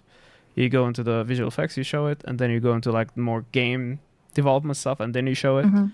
And if it's like this, where we're taking literally like, and I'm just like imagining a world right now where me and you are working. I'm not saying this is going to happen, but like imagine me and you are literally interested in math, and we're like, oh, I never knew that this is used like this in games. Would you like to, make something about it? So we understand it first, and we teach it second, right? And maybe we don't do it like in a, like you said, dumbed down. What did you say, dumbed down way? Yeah. I feel like an escape from that would be like a challenge at the end of the video. Right? I really like all of these ideas. And it actually kind of reminds me of my kind of favorite, like Unreal channel. Cool. I don't know if you watch Prismatica Dev at all. Wow, that's a huge name. He does this thing called 5-minute materials where he will generally go into like one node and like be like, this is where it's used. Yeah. And then like, I very much appreciate that approach because from a user perspective, it's like, I do just kind of want to know how this thing is used. Yeah. Like I want to know why it is the way it is. Like what are its kind of like foundational parts? Where is it used? How can I leverage it in different ways? Yeah. That's so like smart, honestly. Yeah. I find that generally after I watch his videos, I kind of have ideas in my head of how I could apply it to stuff. Yep. Or I could recreate the tiny little examples that he shows. Because like all what you need is for the viewer to kind of get over the fact that this is intimidating. And the way he does it with the title is just so smart because he's like 5 minutes. 5 minutes materials. You don't need more. And once you have gotten the recipe, like you said before earlier, you can take it and, use it to your own advantage for the thing that you're trying to create. However, what is hard with this all is you don't know what you don't know. So when the time is kicking in, right, and you need to look up exactly what you're trying to do. For example, if it's something like the depth fade, for example. When you know the term, you know the term. Yeah. But how the heck are you going to Google the term? Right. Like first thing I'm gonna be like, how to make object intersect with other object in shader material Unreal, and then it will be a complete different tutorial. Yeah. All right. Yeah. So things like 5-minute material, I feel like it helps for one when you're creating a good habit, meaning you're saying, every day I'm going to watch one 5-minute, material video. 2 is when you're a professional and you already know the solution, but you forgot about it. You don't understand what minimum and maximum is. Or maybe you know it, but you don't know how it's really done. Yeah. I feel that is very helpful. However, for like, I don't know. Like, I don't know what I'm trying to think here. Like, one of the main things is, like, if I'm a complete beginner and... Yeah, what do you even look up to begin with? Because most people probably aren't going to look up math for games because... I don't know. The door is ringing. I'll be right back. I'm going to pause the recording. Worries. I'll be right back. Yeah, it really is a thing. Understanding or, like, just getting, like, hit with a random concept name can be so valuable. Yeah. So yeah, it's almost like, I mean, with Prismatica, it's kind of nice because sometimes I scroll through stuff and I find notes that I have no idea about, and I'm like, wow, I feel like it's kind of nice just to be exposed to things. Yeah, I don't know how you. So yeah, I agree with that, but I think the answer is to bring it back to either something that's relatable, like if you're gonna explain sine wave or things like that, you could probably bring it in the thumbnail of that video to something that everybody can relate to. Like, think about sine wave like something that blinks, right? Yeah. Like a traffic light, maybe, when it's orange and it's just blinking like that. And if you make the thumbnail about that, maybe people will know what this is about. Or bring it back to a game function. Because a lot of people play games, right? Or like just curiosity of like sometimes I find myself clicking on videos of like, how do you think that like water is made in games or grass is made in games? Or just like, how are lights handled in games? Like something that's, it's more focused on like the need for it than the actual like the reason, like the necessarily like you're watching this because of sine wave. It's like, no, you're more watching this because you need to know how to make blinky, flickery lights. Yeah. I feel like that's very approachable, definitely. But it still doesn't solve this issue for me. And that's just a personal thing of like, I have a huge fear of mathematics that I don't want to start with game development. So is there going to be a channel, for example, or resource that's just going to go through a list of how to say, what is it called when you have like a mathematics, maybe like an expression or something, equation, I don't know, equation. Like a little piece of math. Where I could use it almost like a how to say it, come on, Jack, like a resource of terminology, almost. Like a database. Almost.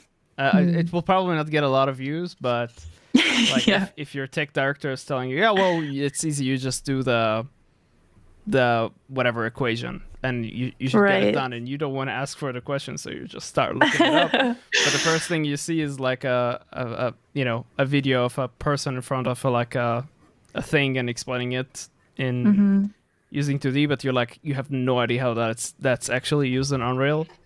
Right. You're kind of stuck. You feel stuck. I wish for something like that exists.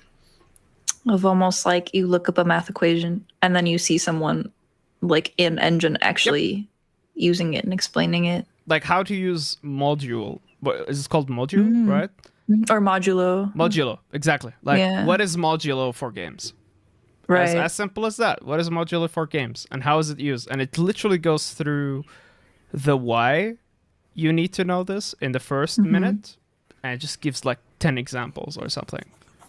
That's an interesting one, because like I feel like I understand the math behind it, but I wouldn't really know where to apply that most of the time. Like I feel like I could apply that in more code than I could like I don't know, it's complicated, right? Because I feel like there's a lot of things of like even like a sine wave of like, oh yeah, it could be used for like blinking lights, but then like what if it was used in like game code, or like what if it was used in like remapping of textures? Like there's just so many little intricacies. But I think like once you explain the basics of like what it is, and it could be also a fun part of the breakdown video, right? So it's just like, you imagine having a template where you're like, okay, every math equation, every math expression that we try to explain on this channel will have to go through shader, visual effects, game development, and proceduralism. Imagine if like every video must go through those 4 things. And like modulo, for example, where is it applied in VFX? It's for, imagine an effect, for example, that goes on a point on a circle like this, but you want every second point of the circle to rotate 90 degrees. That's where you use the modulo for. Or where is it used in proceduralism? Well, imagine you have a bridge, and the bridge is literally generating on like 100 points, and you want every second point to have a nut, like a nut on it, or generate something out of the second point every third point or so, or put a wooden plate every 4th point. Something like that could a modulo could be used for. Where is it used in shaders? That's where you're gonna answer right now. I have no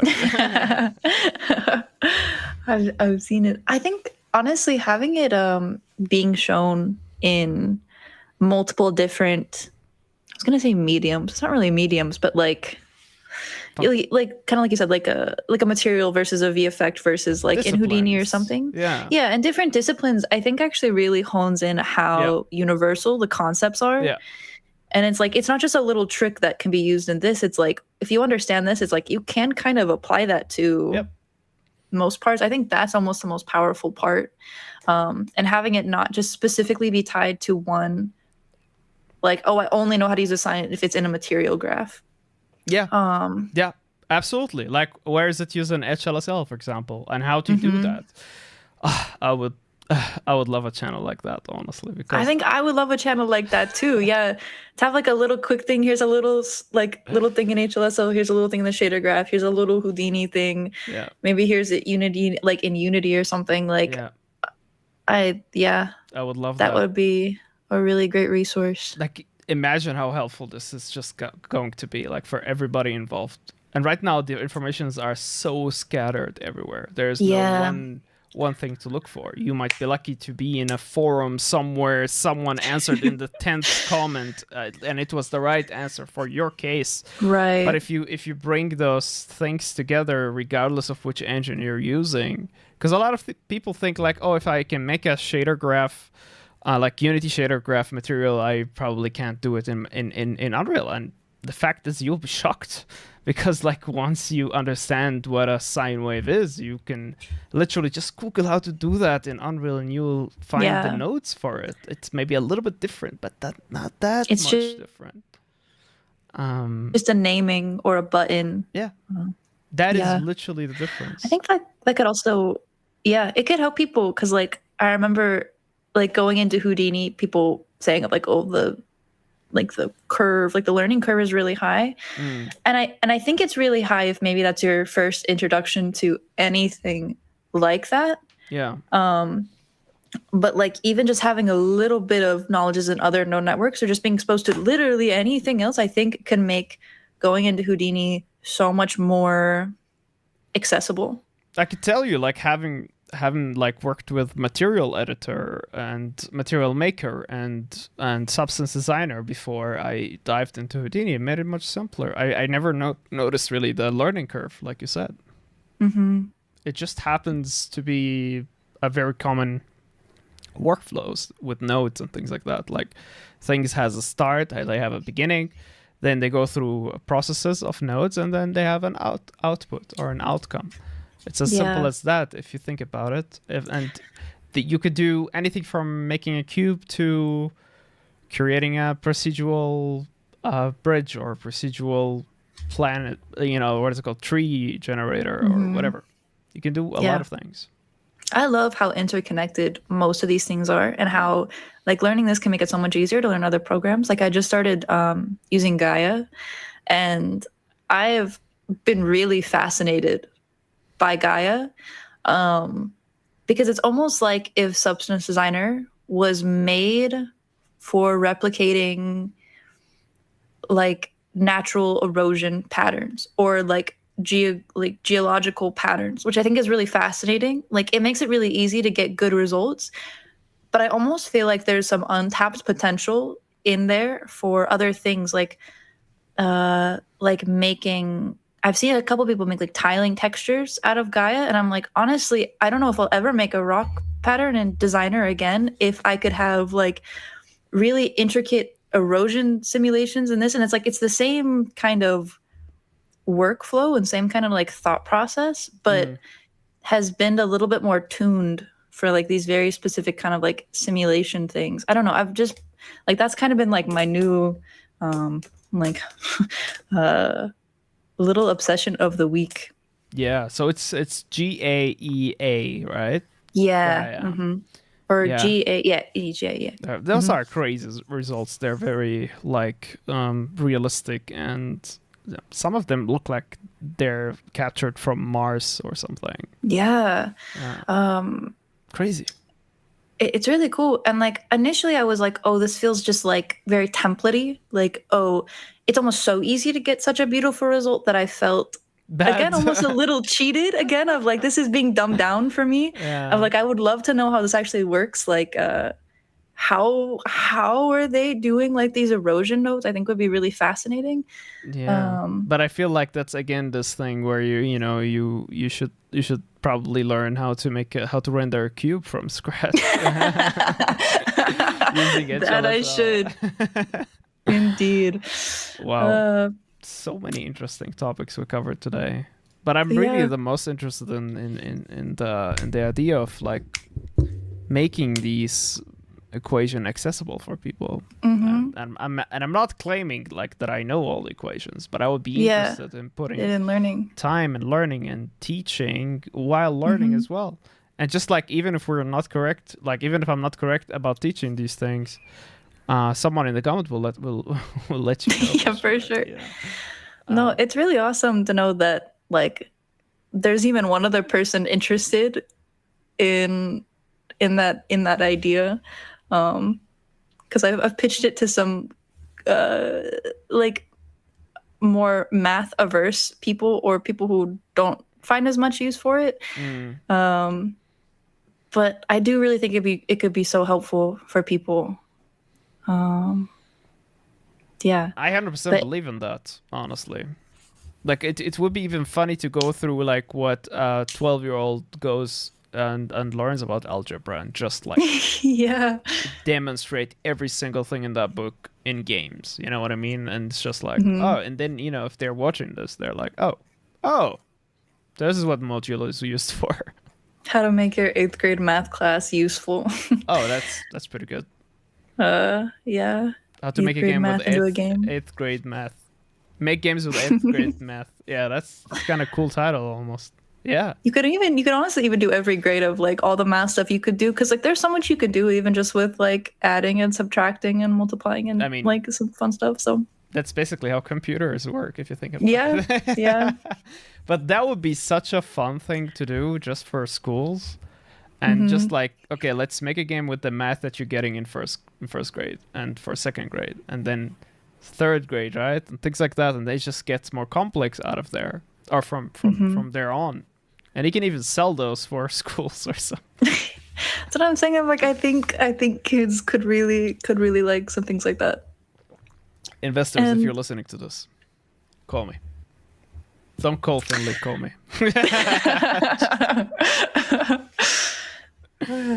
Well, yeah, if I ever if I get a little bit more into this or start actually like planning out stuff, yeah, if you're interested, I'll definitely talk to you, because I think it would be nice to have someone to kind of like bounce ideas off of, or just like, I don't know, digest things, I guess. Yeah, I mean, I always wanted to do something with like my guests. Honestly, like one of the ideas I've had is I'm just gonna pitch it like it's very concept still, but it's like me and the guest just like taking a topic and streaming us trying to understand it. And then we make like a video out of those sessions. So let's say like we went live twice a week for a month. We make like one video of like what we learned, like a devlog video. And we just like edit those snippets of the stream with commentary. So every month we would have a quick, like a really nicely edited summary of what we learned. And I know it's a lot of work. I know it's a lot of everything, but I think like, especially for streaming, it has a lot of potential. Yeah, I think that's actually really fascinating, because I think that also slightly demystifies the process of learning one of these new topics too. People think you should just like magically understand it as you get to it, versus like, no, normally it's a lot of like chipping away and kind of retesting where you're at and like really solidifying stuff. And I mean, it's like something like this would take a lot of work, kind of no matter what.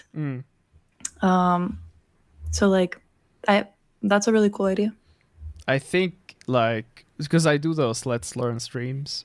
Yeah. And when I first started with this whole maze almost of like game art and everything, I would go to a course, I would buy the course, and then I would think, okay, I'm gonna learn everything. But the problem with that is that watch the videos and I'll be just left out with this feeling of like, okay, it's cool that you know it, but I don't know if I understand everything you explain. Sure. Like one of the courses that I early on watched was like about substance designer, and I just found myself, I couldn't expand upon the knowledge no matter how much I tried, because I just found myself copying everything they did.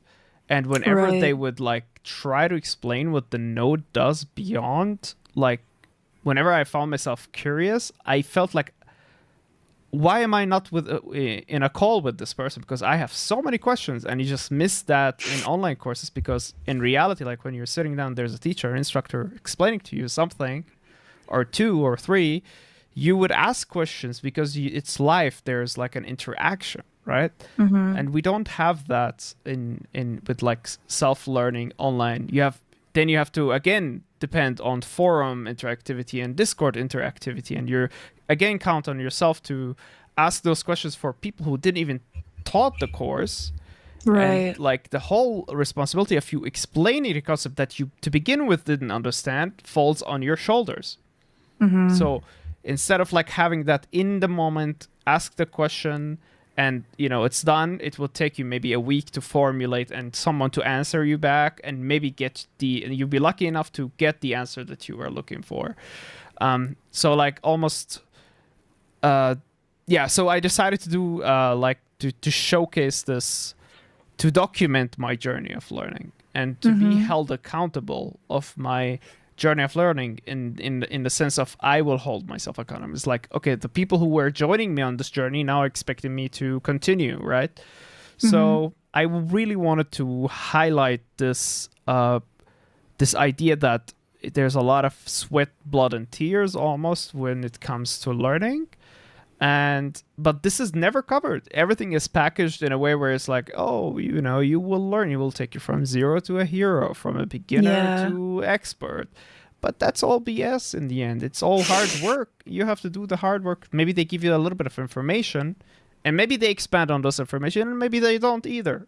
And it's just all on you. And like one of the latest streams that I've done is like the course, the chapters that I'm reading or that I'm watching are about 40-minute long, right? The actual learning that I'm doing and streaming is 10 hours long. From 40 minutes, you would be fooled that 40 minutes would be enough to learn something new. No way. No, it is funny. I do like, sometimes I'll track myself if I'm following a tutorial or something, or like a little course of like, how long is this course supposed to be and how long have I been sitting here? Because so much of it is just like, okay, I try it and then something doesn't work, and then I go back and then I look and then I fiddle with it, and then like maybe I change something or I experiment with it, or like I even find myself with, especially with like procedural tools, is there's so much where it's like sometimes you can get something working and then it becomes like a little like almost toy that you play with. You can get really distracted, and I mean you can learn a lot from it, but it's like you kind of have to enjoy those little moments where you have something and you're like, this is really cool to like mess with this slider. Yeah, but the problem is then you check the box where you shouldn't check, and then your whole tool cannot be followed by the tutorial anymore. Yeah. That's right? You ever had this problem? Yes. Because sometimes I'm like, oh, I'm going to be creative and like do something a little extra here. Yeah. Unknowingly that's going to absolutely like break something, destroy something, completely dismantle something in the future. Yeah. Where it's like, sometimes I don't know. Like I have sympathy for people who make tutorials, because it is so great to just put your information out there and be willing to show some insight of how you made something. And then at the same time, it's like sometimes there's some things that are so unfollowable or like so precisely followable that it's like, I don't know, like rigid. Very rigid. Yeah. It's an art form on its own. Like, for sure. I think like saying the title tutorial is like saying the title illustrator. It's like it's very vague because it's an art form to teach. There are people that teach you so you don't imitate. There are people who teach you so you unintentionally imitate them. Like the example I gave you about the substance designer stuff. That's a tool. It's made to play around. Why are you teaching me how exactly you made that rock texture? That is unfair. And you're not even like, I'm not saying it all falls on the instructor. Like, I also have to take accountability, but at the same time, like, show me the different notes first. Yeah. Show me the different noise textures first. Show me how you can make something very basic first. And then we can get into how to make a very complex. But then the title of the course is like from beginner to expert. And it's like, no, it's not. Yeah. I almost like, because I feel like I'm very passionate about just the topics of tutorials in general, that like, sometimes I write down little notes of like what makes a really great tutorial, what like hinders me from learning something, or like what like the little catch points are. I had a point. I definitely had a point to bringing this up. You're passionate about tutorials, you mentioned. And I was gonna bring up like a specific thing that either I really liked or really didn't like, but maybe it'll come back later. But you're basically saying that you kind of like note down things about what makes a good tutorial. So did you actually go, and make a good tutorial out of something, or did you suggest someone to make a good tutorial with those points? I mean, I think it's hard because like I just feel like I'm actively thinking about it. I don't know if I've really done anything with all of this information, because like I've tried to make my own tutorial, but I definitely don't think it's like the best tutorial or the best way to go about it. I just know that like that's like a long-term goal that I have, is to make tutorials and to be very mindful about how I'm explaining information in a way that is accessible and flexible for people. I don't know, like almost little criterias just to kind of keep in mind, because I'm very much interested in the topic as well. And I want to ask you, like, what in your opinion makes a good tutorial then? I think that's hard. I think maybe one thing I mean, I don't know. There's so many different styles. That's the other hard thing, is like, I find that there are many different types of good tutorials that approach things very differently. Like there's almost people who are kind of vague on specific details, but are very informational in like how they researched something or how they're thinking about it. And they're very much documenting their process of where they hit pitfalls and where they succeeded. Oh, yeah. And they're almost not even really tutorials, but sometimes I can glean some interesting information from almost kind of like post-mortems from stuff. I guess that's what makes a tutorial or a course for me very agitating. Because like, especially the part when it's like, this is what I'm thinking about. I'm thinking about this, like that, and this. And it's like, for me, I'm like, yeah, okay, how do I build that skill to think about things that way? And the answer is like, well, you have to have a lot of years of experience in order for you to get to that level to think about things this way. So you could watch as much as you want and try around as much as you want, but you will never be able to get to that thought level from that person, because I have no idea why they started thinking about Star Wars number whatever in this like painting they're doing, right? Yeah. But it almost makes sense for me to watch their students doing mistakes, So like one of the very few people who actually make online courses that I've seen, his name is Alex Craig, and he makes courses about animations, and he actually includes the students' work inside of his courses. That is something I found very unique, because especially like that's exactly what I do with the Let's Learns. It's like I simulate this Let's Learn environment like you are in a school where you have 15 people attending the same topic, and sometimes, like I said, you don't know what you don't know, but someone somewhere in the class asks the right questions, and you didn't even know that you needed to hear that. But then actually it was important for you to hear that, because it actually was crucial, because you were about to make the mistake, but someone asked before you made the mistake.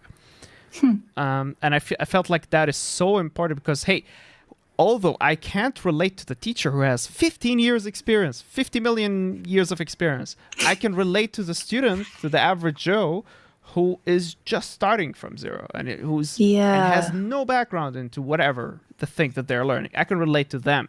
I want to watch the course of them learning. I don't want to watch the course of you teaching all the time. Show me your students. Actually, that almost pinpoints exactly. That's really interesting, because I think when I said that of like people who kind of give their retrospective, it's like I actually think those can kind of be almost on the two extremes of things that are very unhelpful to helpful, where it's like, yeah, if you're really experienced and you kind of skim over kind of any of the hard stuff, like it's almost like that input isn't super helpful.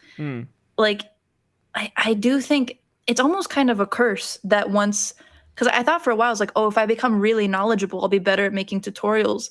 But you almost forget what you didn't know, and you become almost really detached from someone who's coming at this for the first time. Versus like watching a post-mortem of someone actively learning something is incredibly useful for me, because I see where they hit the exact same pitfalls that I'm hitting. Yeah, and since I watch them stumble, I don't have to stumble over that same part. And so like that style is very effective or very ineffective, kind of depending on how easy it is for you almost. I don't know. It's interesting to think about that. Yeah, I mean, I honestly like agree with you with everything. And then like on top of that, you add the life element of it, which a lot of online courses don't offer or YouTube videos don't offer. And we discussed this a little bit with like, if you were attending that thing, in reality, you would be able to ask the question on the go. It's not hidden behind a payment wall for you to ask, to just have a simple question getting asked. So I feel like if there was an online course that is literally being held live every second month or something, where the students that are attending are also documenting their experience, and you could literally just double click on their work and you have the overview on their work, and you could like click on that person and see what they're trying to explain that they're working on. Every running instance of this live course you would learn new things, because there will be unique people attending that course. And I feel like a lot of things also that online courses are lacking is the fact of doing something together as students. Like you could sign up to GDC, right? Like not GDC, sorry, CGMA right now. You can sign up to one of the procedural courses for Houdini, HDA, whatever. You will have probably 18 people next to you, students as well, with different like levels of experience. You have those who are experienced, those who have no idea, and you will never do anything with them unless you organize it on your own. And I feel like we're missing that part of like, let's do something together. Let's see, like we have that potential. We are already here, but no one is. It's like, I don't know. The industry is almost rewarding individualism, although it is based on teamwork. Yeah. So why are we rewarding individualism? That doesn't make sense.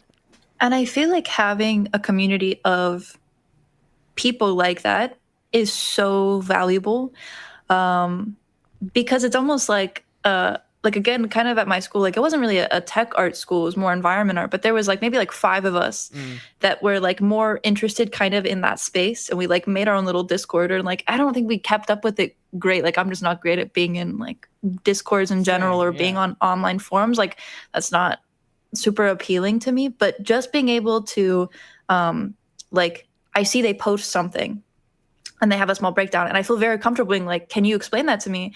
And I find that like I love yapping about this kind of stuff. Like if I've spent time making something that I think is cool that no one really cares about, like fine, whatever.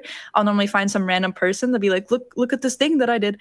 But then to have someone who's actually like actively like, oh, that's actually really fascinating to them. We have this exchange. Like I even did this with one of my friends where like he had this cool tiling material, and I was like, hey, could you like, could I ask about this? And he like immediately called me and opened up his stream and then showed me the thing and showed me all of his notes. And I was like we really, I think having people like that to talk to, or like I was super happy to come and talk to you on this podcast, just because I think this stuff is so fun to talk about, and I think you gain so much insight from listening and seeing other people's experiences in this field. So yeah, to have people to learn with or see what they're making or make something with them, I think is super valuable.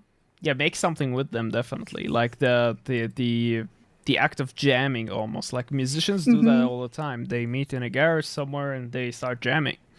A lot of good bands just started like that, right? And yeah.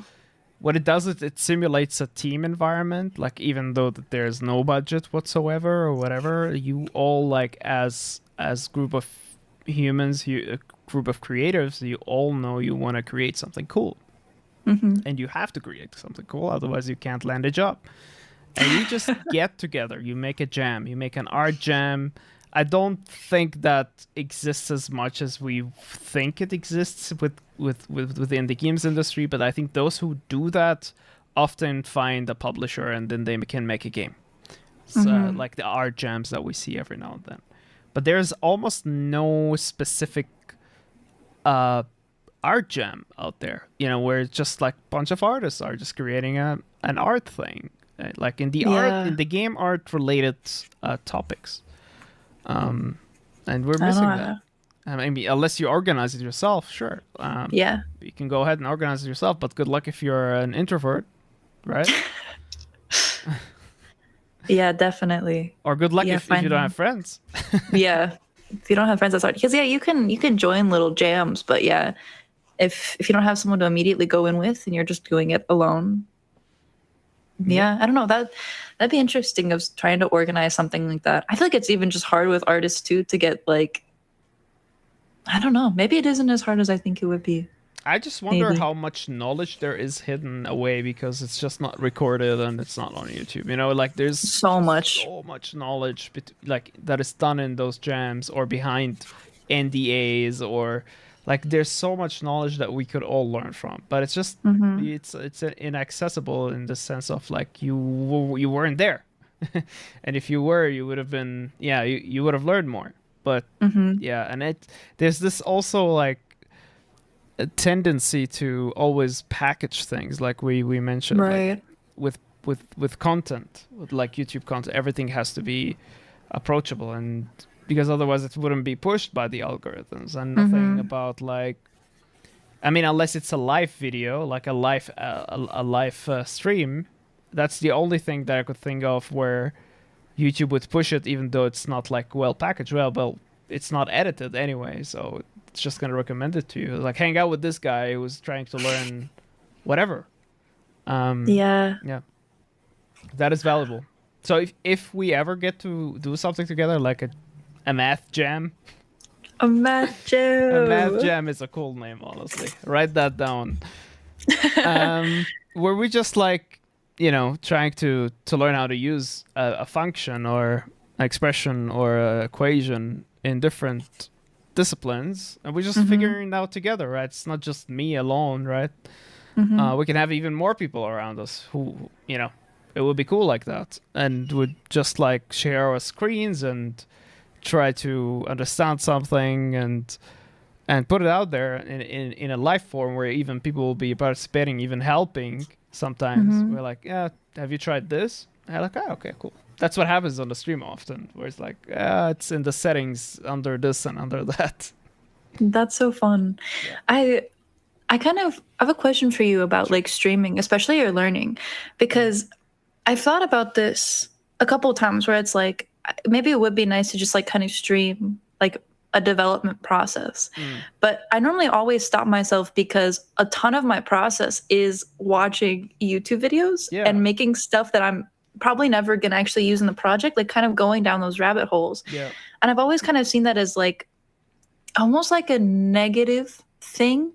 Like, I don't think it's very interesting. Like, I feel like people would want to come and see me already know stuff, or just have it be streamlined and, like, I can just make things. I don't have to do this research, but that's just kind of part of the process. Yeah. So, like, one of the things that I go through this, right? Every day I'm streaming. There is a period where I'm watching the video. I can tell you, it's literally the most annoying part of the stream. it's the most annoying part of the stream. But I literally, what I did is I put this overlay. I'm gonna show it to you right now. Okay. But I'm gonna make sure that, you know, nothing is on the screen here that is of importance. So I literally do this, right? Like watching course content, right? Like, yeah, like I'm not gonna talk right now, right? And I put like the code for the course that I'm attending, right? And the logo of the course that I'm attending. The course would literally play in the background here, pixelated and muffled as well. So they would hear something, but it wouldn't be audible to them completely. Right? And I'll be just commentating of what, like, okay, so I'm watching this right now and they're explaining this and that. I try my best. I can tell you it's not perfect, but since we're on the topic, I'm just going to put you back here. Give me a second. I think it's this one. Yeah. Since we're on the topic, I feel like it's very, like, what makes it more, how to say, not attractive, but more, what makes it make more sense to stream as two people is that when I'm doing that, you're yapping about something else. When you're doing that, I'm yapping about something. And I think it takes people who can yap to keep that going, you know? And especially if me and you are making something together. Like, literally, we're making something together. So while you're looking something up, I'm depending on you to explain it later. But I will be yapping about... And I'll be showing my stream on you know, when you're looking stuff up. And there will be like, I imagine even an icon where you're like, we'll say, if you see this icon, you know, she's looking stuff up. Downloading information somewhere. Research, you know? Yeah, researching. Yeah, that would be cool. I don't know. It's just that something doesn't exist as much. And just having that out there with two, three, 4 people, right? I feel like that is something that could benefit everybody, literally. Like the people who are making the content, people who are listening to the content, just like a cool hangout, basically. Yeah. No, that sounds really cool. Like I would be so interested in something like that because I've been trying to kind of think about how to make something like this for a long time. And I think like, I mean, it's pretty insightful even just thinking about it coming at a much more kind of like raw and very open approach. I think could be very, very useful. And like, if you did recaps at the end, just for people who want like the, but being very open with the whole process, I think is something that I wish I had in almost every video that I watched. I'm like, you've given me this beautiful polished package, but it's like, I think I'd benefit way more from knowing the pitfalls and the random stumblings that you had to get here. Yeah, and also like one of the main things that I was always looking for is when I had the question, hey, how to become a technical artist, and I couldn't find anything, I almost wished that someone would have just documented every single thing that they learned and put it out there on YouTube. So I could just like, I could say, you know what, I'm motivated. I really want to learn this. I'm just going to follow this guy. That's exactly what I'm doing right now. And I've been doing for a year where I'm just like, let's learn Houdini day 1. Let's learn Houdini day 2. And it's raw. Like, you will see me fail. But the cool thing is that you can skip. I couldn't skip, for example. You know? Yeah. I could not skip 2 hours of failing. Like, you can skip. And so I'm just waiting for the moment where someone's going to come and ask me, hey, how to become a technical artist? And I'll be like, just linking them the, the look playlist. At this. I'll be like, watch this 50 hours long stream right there, and you will know how to become a technical artist. So yeah, I feel like everything is polished right now, like, and everything is packaged and wonderful and everything, but it's missing that empathy element in it where maybe at the end of the video you could say, hey, and if you really want to know the nitty-gritty, like all the details, you see this 30 minutes video, it's basically a 10-hour stream. Check it out. Yeah. Done, you know, and just like give like an open source almost, right? Yeah. Like you almost feel comfortable using the product, right? Of like, if you don't understand something, it's got to explain to you in those 30 minutes. And if it wasn't helpful, well, you know, zoom in. You'll see it.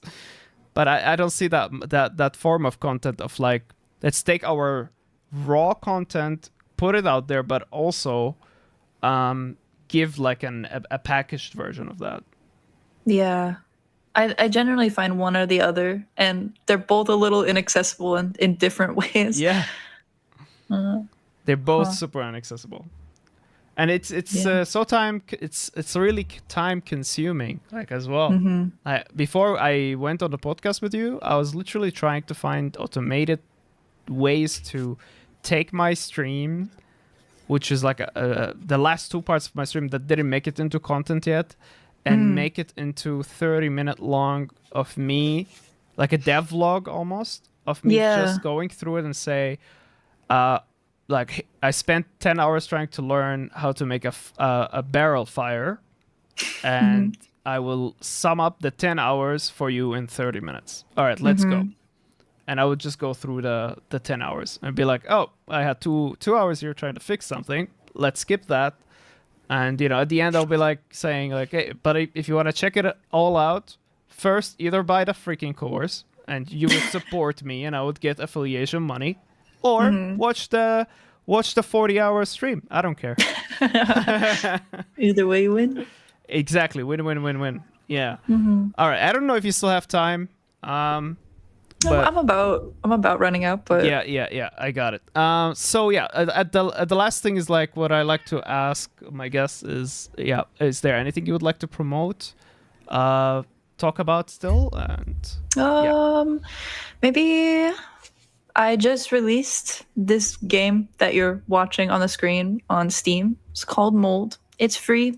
It's really short. It's like a 5 to 10 minute game, but you get to walk around and be a bug. And I think it's pretty fun for a pretty small experience. And yeah, I mean, that's basically it.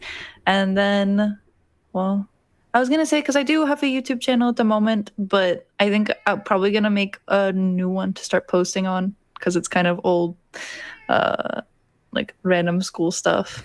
I have one tutorial about making slime. Oh, cool. It's the channel is F Southwick. All right, I will put that in the description, 100%, and hopefully Mold is bug free. But we'll see. I guess people will play it. She's very not bug free in many senses of the word. She has many bugs. Yeah. All right. So cool. We will close. So I'm gonna make some closing thoughts here, and we'll still talk for a little bit after this. Hey everybody! Thank you a lot for watching this. If you didn't like it, please let me know why, and dislike the video. And if you liked it, like it. All right. Take care, everybody. Have a good evening. Get a good rest of your day, and me and Finley say goodbye to you. Bye-bye. Bye-bye.